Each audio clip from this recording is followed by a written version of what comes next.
Aussitôt ouvert, aussitôt renvoyé, le procès de l'exportation frauduleuse de charbon fin reprendra en octobre prochain.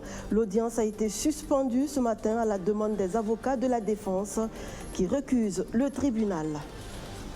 Les souscripteurs au projet immobilier de Satmo ne savent plus où donner de la tête. Ils sont des milliers à attendre depuis une dizaine d'années l'autorisation de mettre en valeur leurs parcelles. Ils sont victimes de la mésentente entre la société immobilière et des propriétaires terriens.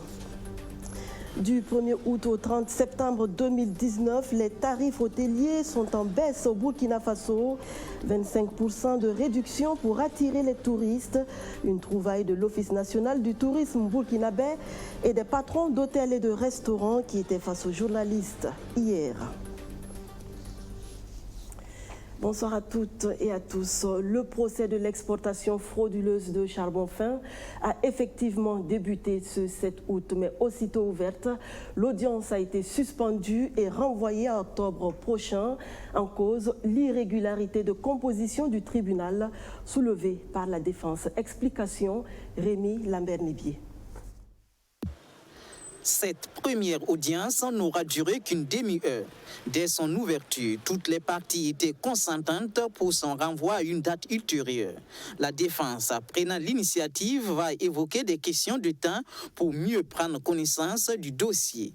Mais si l'audience a été renvoyée au mois d'octobre, c'est principalement pour motif d'irrégularité de composition du tribunal. Oui, parce qu'ils disent qu'il y a un membre du tribunal qui ne fait pas partie des juges spécialisés. Parce qu'il y a la section ECOFI et lutte contre le terrorisme. Il y a des juges qui ont été spécialisés dans ces matières précises. Et dans la composition du tribunal, il y a un juge qui n'était pas qualifié, qui n'a pas eu cette formation. Donc ils estiment que le tribunal est irrégulièrement composé. Et vu le niveau du dossier et l'ampleur du dossier, on ne peut quand même pas retenir ça aujourd'hui. Il faut qu'on prenne connaissance du dossier, tous les avocats puissent prendre connaissance du dossier afin de développer les moyens de défense de leurs clients. Certains prévenus, et notamment la société IAM Gold et Sakan SA, se sont fait représenter par leur conseil. Une attitude que la partie civile a jugée inadmissible. Le principe de droit et l'obligation légale veut que lorsque vous recevez une citation pour comparaître devant un tribunal, vous avez l'obligation, sauf excuse valable, de vous présenter au jour, à l'heure et au lieu indiqué. Nous avons constaté ce matin que malheureusement, des prévenus au rang desquels la société même poursuivie, elle n'était pas présente. Et nous avons fait l'observation au procureur et qui nous a promis de prendre ses responsabilités. Pour nous, nous ne savons pas ce que ça signifie, mais la citation émane du parquet. Si la personne n'y a pas donné suite, en ne répondant pas, il n'a pas d'excuse valable, il appartient au parquet effectivement de prendre ses responsabilités. Vous étiez dans la salle, vous avez vu dès le début, ils ont dit que l'audience n'allait pas être utile. Qu'est-ce qu'on revient après demander la non-comparution des procès? De la mauvaise foi. Ce n'est pas encore l'heure des plaidoiries, mais les couleurs sont annoncées par la défense de la société minière canadienne qui semble déjà rejeter les chefs d'accusation. C'est depuis décembre que les conteneurs ont été saisis au niveau de Bobo. Et le parquet est en instruction depuis décembre. Vous voyez même le préjudice qui a été créé à la société Sakan. Et ce qu'il faut vous rappeler, c'est que ce n'est pas la première fois que Sakan exportait le charbon fin. La première opération a eu lieu sous la transition. Il y a eu 3 ministres des Mines qui ont connu de ce dossier. Nous sommes assez surpris que pour cette fois-ci, ça prenne cette ampleur et qu'on essaye, au lieu de chercher les véritables coupables d'une fraude, s'il y en a, on essaye de monter la population, de monter l'opinion publique contre la société. La société française Bolloré Transport et Logistique SA Burkina Faso, également poursuivie dans cette affaire dite exportation frauduleuse de charbon fin, était, elle, représentée à cette première audience par son directeur général.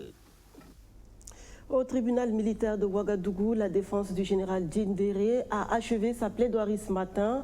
Après avoir passé en revue les 5 charges retenues contre leurs clients, les conseils de l'accusé sont arrivés à la conclusion qu'aucune infraction n'est constituée et que par conséquent, le général Djindéré doit être acquitté. Roméo Kuta.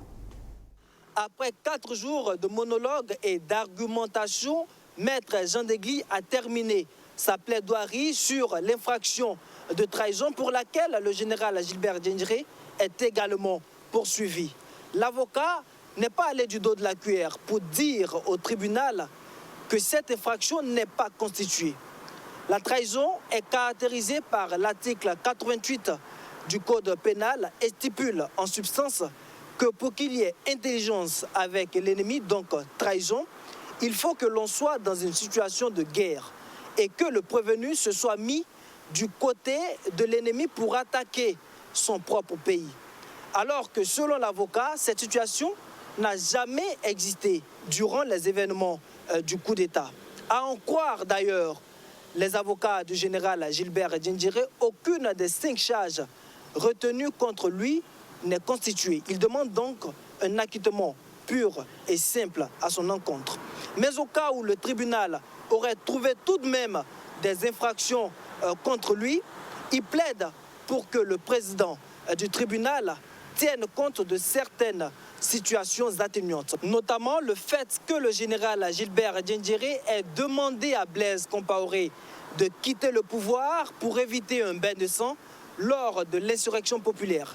C'est encore lui qui a fait libérer le président Michel Kafando et les membres du gouvernement lors du putsch manqué de septembre 2015. Cet homme, dira l'avocat, peut encore servir le Burkina Faso dans la lutte contre le terrorisme. Il demande donc au président du tribunal de lui rendre sa liberté afin qu'il puisse jouer sa partition. Pour son mot de fin, le général Gilbert Djindéré a réaffirmé toute sa disponibilité à aider le pays dans la lutte contre le terrorisme, même étant au fond de sa cellule. Dans l'après-midi, ce sont les avocats du journaliste Adama Ouedraogo d'Idamis qui ont hérité de la parole pour le plaidoirie. Pour maître Paul Kéré, Damis est juste victime de son audace et de son professionnalisme dans son métier de journaliste. C'est-à-dire le fait de chercher à avoir la primeur de l'information sur le putsch. C'est d'ailleurs cette soif de vouloir donner en premier l'information sur cet événement qui l'a conduit dans la nuit du 16 septembre 2015 à Kosiam. Contrairement donc à ce que pense le parquet, son client n'a ni planifié, ni organisé, ni participé de quelque manière que ce soit à ce coup d'État de septembre 2015. Il demande donc au tribunal de l'innocenter afin qu'il puisse vaquer sereinement à ses activités. Si vous me condamnez, vous m'aurez jugé, mais vous n'aurez pas rendu justice. C'est ce qu'a déclaré Adama Ouedraogo d'Idamis pour son mot de fin. En rappel, il est poursuivi pour complicité d'attentat à la sûreté de l'État, meurtre et coups et blessures volontaires. Le procureur militaire a requis 10 ans de prison ferme contre lui. Une autre affaire qui témoigne de la confusion dans le secteur du foncier urbain au Burkina Faso entre l'entreprise Satmo et des propriétaires terriens. Il y a une mésentente. Conséquence, depuis une dizaine d'années, des milliers de souscripteurs de la Société d'aménagement de terrain et de maîtrise d'ouvrages délégués sont dans le désarroi, ne pouvant exploiter leurs parcelles. Des infortunés qui ont bien voulu raconter leur déboire à Kwame Vedapa. C'est ici, sur ce site situé à Ouaga 2000, zone C, que Issouf, Mahamadi, Suleiman et Mahama, avec le pouvoir, réalisaient leur rêve, celui de se construire, chacun et sa famille, leur maison. Mais pour eux, comme pour plus de 8000 autres souscripteurs de la société immobilière Satmo, le rêve va progressivement se transformer en cauchemar. Et la situation dure depuis près de 10 ans maintenant pour certains. C'est le cas de Mahamadi Ouedraogo. En 2010, il y avait des sociétés immobilières qui vendaient des maisons et des terrains. Et on a vu qu'au niveau de la Satmo, les conditions nous arrangeaient. Donc on a été souscrire pour des terrains à Satmo. Et c'est le début du calvaire pour toutes ces personnes qui ont souscrit à cette offre de Satmo avant ou après Mahamadou Ouedraogo. Issouf Ouedraogo, lui, a clôturé sa souscription en 2013. J'ai fini de payer entièrement. Maintenant, c'est quand j'ai fini de payer maintenant, on m'a remis le reçu avec mes papiers. Et après ça, maintenant, j'ai demandé à rentrer en possession de mon terrain pour investissement. Et c'est là maintenant que les problèmes ont commencé. Le problème, c'est que les souscripteurs ne peuvent pas construire sur des terrains qu'ils ont pourtant payés. La faute à un litige entre Satmo et les propriétaires terriens. À l'époque, pendant les discussions, on nous a présenté un accord avec les propriétaires terriens qui datait de 2013. Mais après, nous avons constaté que cet accord ne regroupait pas tous les propriétaires terriens. Pour vérifier la thèse, nous allons à la rencontre d'un des propriétaires terriens qui n'aurait pas été pris en compte dans les négociations avec Satmo. C'est dans son village de Tobili, dans la zone des Balcuis, que nous le retrouvons. Ce dernier accepte de répondre à nos questions. Nous n'avons jamais eu d'engagement financier avec Satmo. Nous sommes propriétaires terriens. Et ce qu'on voulait, c'est qu'ils viennent pour que nous engagions les discussions afin de trouver un point d'accord. Ils avaient promis de venir parceller le terrain et comme le site appartient à plusieurs personnes, chacun aurait été situé. Et ensuite, on aurait fixé les prix. Mais cela n'a pas eu lieu pour l'instant. Contacté, la société immobilière Satmo n'a pas souhaité se prononcer sur la question, contrairement au ministère de l'Urbanisme et de l'Habitat qui nous a ouvert ses portes. Ces services avaient retiré l'agrément de Satmo pendant une période pour une autre partie de l'affaire, avant de finalement le rétablir sur décision de justice. Le département de Dieudonné Bonannée a même été médiateur entre les deux parties pour trouver une solution. Le processus n'a pas abouti. Mais pour les souscripteurs, le ministère devrait faire plus, un rôle qu'il refuse de jouer, comme nous l'explique ce fonctionnaire chargé du dossier. Le ministère n'a aucune responsabilité, parce que la société Satmo, c'est une personne morale de droit privé. Je vous dis, je vous vends un terrain, si je prends l'argent avec vous, je dois vous indiquer un terrain où vous pouvez prendre possession et faire ce que vous voulez. Mais si la société Satmo n'arrive pas à le faire, ou la société Satmo indique un terrain et les gens n'arrivent pas à occuper le terrain, il y a un problème. Parce que l'une des obligations, justement, du vendeur, c'est la garantie contre les vices cachés, la garantie contre l'éviction. Ce qui veut dire que le vendeur a l'obligation de permettre ou de mettre l'acheteur en état de pouvoir occuper sereinement les lieux. S'il ne le fait pas, c'est lui qui a en faute. C'est pas au ministère d'intervenir par rapport à ça. Seule option donc pour ces souscripteurs, saisir les juridictions compétentes. Ils n'en sont pas là pour l'instant.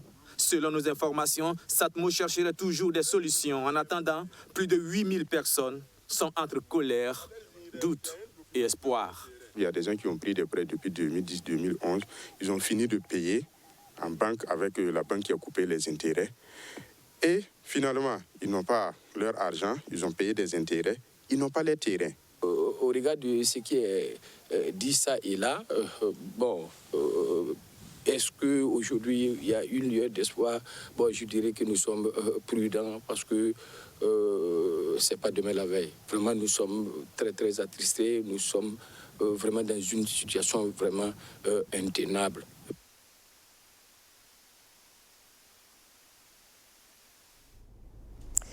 Le centre du Mali, théâtre de conflits communautaires et d'attaques terroristes, 4 morts en 2 jours, des civils et des militaires, lundi et mardi. 2 militaires maliens et 2 civils ont été tués lundi et mardi dans des attaques commises dans le centre du Mali. La première attaque visant 2 camions de l'armée s'est produite lundi dans la région de Koro, tuant 1 soldat et 2 civils. La seconde, mardi, dans la région de Ségou, au cours de laquelle un gendarme a été tué, affirment des sources militaires. Ces attaques, qui n'ont pas été revendiquées, ont eu lieu peu après la signature d'accords de cessation des hostilités entre des groupes armés Peul et Dogon qui se déchirent dans le centre du pays. Depuis l'apparition en 2015 dans cette région du groupe djihadiste du prédicateur Amadou Koufa, recrutant prioritairement parmi les Peuls, traditionnellement éleveurs, les affrontements se multiplient entre cette communauté et les ethnies Bambara et Dogon, pratiquant essentiellement l'agriculture et qui ont créé des groupes d'autodéfense. Ces violences intercommunautaires auxquelles se mêlent des attaques djihadistes ont depuis fait des centaines de morts et près de 70 000 déplacés. La situation de l'enfance fort peu reluisante au Burkina Faso, victime de toutes sortes de violences, les enfants évoluent le plus souvent tels des laissés pour compte. Pour inverser la tendance et leur assurer une protection adéquate, une stratégie a été élaborée par le Conseil national pour l'enfance. Luc Pagbelken. Au vu de ce que le ministère de la Femme, de la Solidarité nationale, de la Famille et de l'Action humanitaire fait comme état sur la situation de l'enfant au Burkina Faso, une stratégie nationale de protection de l'enfant s'impose. Le Burkina Faso a 53,14% de sa population composée d'enfants, soit 11 89 641 personnes. Considérée comme étant une richesse pour la construction de l'avenir du pays, cette frange de la population est meurtrie, violentée, abusés dans la rue, à l'école et malheureusement, parfois en milieu familial. En effet, selon l'étude nationale sur les violences à l'égard des enfants de 2018, environ 3 millions d'enfants âgés de 0 à 17 ans ont subi des châtiments corporels, des violences émotionnelles, psychologiques, des abus et exploitations sexuelles et de négligence. Parmi ces victimes, 48,75% sont des filles. Plus de 3,1% d'enfants âgés de 12 à 17 ans ont vécu une expérience de violence sexuelle dans notre pays en 2018, au pire des cas de viol et d'inceste. La prostitution des mineurs prend de l'ampleur et concerne des enfants très jeunes en milieu scolaire et familial avec des conséquences très dommageables sur leur image et leur vie.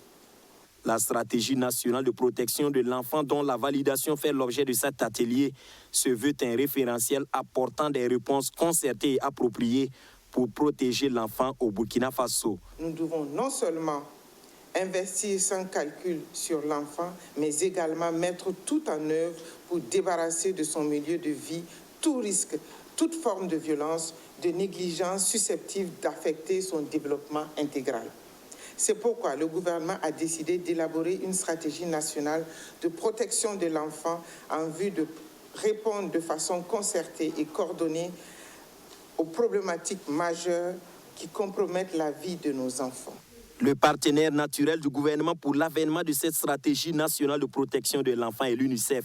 L'organisme onusien pour l'enfant salue l'effort du Burkina Faso pour la protection de l'enfant à travers la ratification de plusieurs conventions en faveur des enfants. Le bien-être des tout-petits, l'autre leitmotiv des jeunes entrepreneurs de lien, leadership, innovation, entrepreneuriat.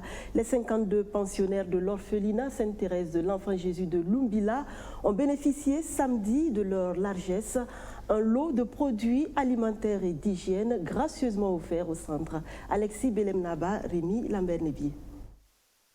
3 millions de francs CFA, c'est la valeur du don octroyé par l'association des jeunes entrepreneurs dénommée Leadership, Innovation, Entrepreneuriat, Lien au centre d'accueil des enfants en détresse et orphelins Sainte-Thérèse de l'Enfant Jésus de Lumbila. Un don composé entre autres du riz, d'huile et du lait. L'association Lien espère ainsi que son exemple fera tache d'huile. Nous avons tenu à venir ici à Sainte-Thérèse, qui est vraiment un orphelinat dont tout le monde dit du bien, par l'accueil qui est fait aux enfants en difficulté, aux orphelins. Et nous avons tenu à justement poser ce TAC qui est un acte symbolique avec ce don de près de 3 millions en termes de produits de consommation courant. Et l'objectif pour nous de couvrir aussi l'événement, c'est essentiellement de susciter des vocations de d'autres chefs d'entreprise pour toujours apporter un plus aux personnes vulnérables et justement donner le sourire aux enfants en difficulté. Les bénéficiaires ont le sourire aux lèvres, ce dont vient comme un ouf de soulagement. Ils expriment leur reconnaissance à l'endroit de l'association des jeunes entrepreneurs. C'est un sentiment de reconnaissance. Il y a un proverbe qui dit que quand la bouche est pleine de farine, on ne peut pas parler. Donc, ce geste, ce don que nous recevons ce soir est très important pour la prise en charge des enfants dont nous avons la charge ici dans ce centre. Et les responsables ont pris le soin de nous demander quels étaient les besoins immédiats, urgents des enfants. Et nous avons fait le retour et vraiment nous ne pouvons que dire merci et leur souhaiter aussi beaucoup de courage. Merci pour ce partage avec ces enfants que nous accueillons. Et nous demandons à Dieu de retourner le tout en grâce et bénédiction pour les membres de cette association et pour toutes les personnes qui viennent en aide aux enfants. Le centre d'accueil Sainte-Thérèse de l'Enfant Jésus de Lumbila a à sa charge 52 pensionnaires dont les âges varient entre 3 mois et 15 ans. Il a aussi des ex-pensionnaires qui ont rejoint leur famille mais qui continuent de bénéficier de l'accompagnement du centre à travers la prise en charge de leurs frais de scolarité, alimentaire et quelquefois sanitaire. Le Burkina Faso consacre désormais le premier samedi du mois d'août de chaque année à la célébration de l'arbre. La journée nationale de l'arbre est ainsi célébrée dans les 13 régions du pays avec un accent particulier dans la région accueillant les festivités de la fête de l'indépendance. La toute première édition a été célébrée le samedi 3 août dernier dans 12 régions sous la direction des gouverneurs. Témoin de la cérémonie de plantation d'arbres dans les cascades, Justin Dabiré. Le gouverneur de la région des Cascades procède ainsi au lancement officiel de la journée de l'arbre dans la région des Cascades. C'est le site de l'espace de conservation du village de Karfigila qui a été choisi pour ce lancement. Près de 700 arbres de 11 espèces dominantes ont été mis en terre sur ce site. Sur le territoire régional, ce sont 339 000 arbres qui seront mis en terre sur une superficie de 2 751 hectares. Une action citoyenne selon le gouverneur de la région des Cascades en vue de la restauration du couvert végétal de la région. C'est une action citoyenne qui nous interpelle toute la population, les couches sociales de la région des Cascades pour leur mobilisation et surtout leur implication pour la restauration de notre couvert végétal. Et nous avons retenu plusieurs sites et sur tout le territoire régional, il y aura 339 000 plants. Dominé par 11 espèces. Il ne suffit pas de planter, il faut entretenir. Moi-même, je vais repasser pour voir le plan que j'ai mis en terre. Donc, vous pouvez compter sur la population des Cascades. 11 espèces d'arbres ont été choisies pour reverdir la couche végétale de la région des Cascades. Ces espèces ont été choisies en fonction de l'intérêt et de la spécificité de la région. Cette action vise aussi à remettre l'arbre au centre de la vie de l'homme. Vous savez que l'arbre et les êtres humains doivent... Il y a une interrelation entre les deux et même entre les êtres vivants. D'une manière globale entre les êtres vivants. Mais spécifiquement avec l'homme, il y a une interrelation qui fait que sans l'arbre, il n'y a pas de vie. Le bâtiment ou le béton n'apporte pas de l'oxygène. Et c'est l'arbre qui fait que l'être humain arrive à se développer, à se sentir mieux et en tout cas à mener son cycle de vie sur Terre. C'est à cause de l'arbre. Les espèces phares, c'est l'anacardium. Parce que l'anacardium aujourd'hui est une espèce dont la valeur économique n'est plus à démontrer. Donc, plus de 180 000 plants d'anacarde seront mis en terre cette année dans la région des Cascades. La première journée nationale de l'arbre au Burkina Faso vise pour le gouvernement à susciter une mobilisation de toutes les couches socio-professionnelles pour la restauration des forêts et des terres dégradées du pays. À partir donc, du jugement de cette année, le gouvernement, par le biais du ministère de l'Environnement, décide dans le mois d'août d'organiser justement donc, cette journée nationale de l'arbre. En fait, ça s'appelle journée, mais c'est tout le mois d'août qui est consacré pour justement donc, organiser cette campagne nationale du reboisement. C'est la ville de Tenkodogo qui abritera la cérémonie officielle de lancement de la journée nationale de l'arbre le 10 août prochain. La première journée de l'arbre a pour thème arbre et éducation pour une économie verte. Ce sont 200 000 plants qui seront mis en terre sur l'ensemble du territoire, dont 65 000 au niveau des sites entièrement sécurisés dans les chefs-lieux des 13 régions du pays. Les tarifs hôteliers, je vous le disais, sont en vacances au Burkina Faso. 25% de réduction des tarifs des sites d'hébergement de l'ensemble du pays du 1er août au 30 septembre 2019. De quoi attirer les touristes, les nationaux surtout, car l'idée des initiateurs est de cultiver l'esprit de loisirs et de vacances chez les Burkinabés. Archimède Boy, Alfred Thioye. Le tourisme interne est en hausse au Burkina Faso. Malgré le contexte sécuritaire marqué par le terrorisme, les chiffres annoncent une hausse de 7,2%.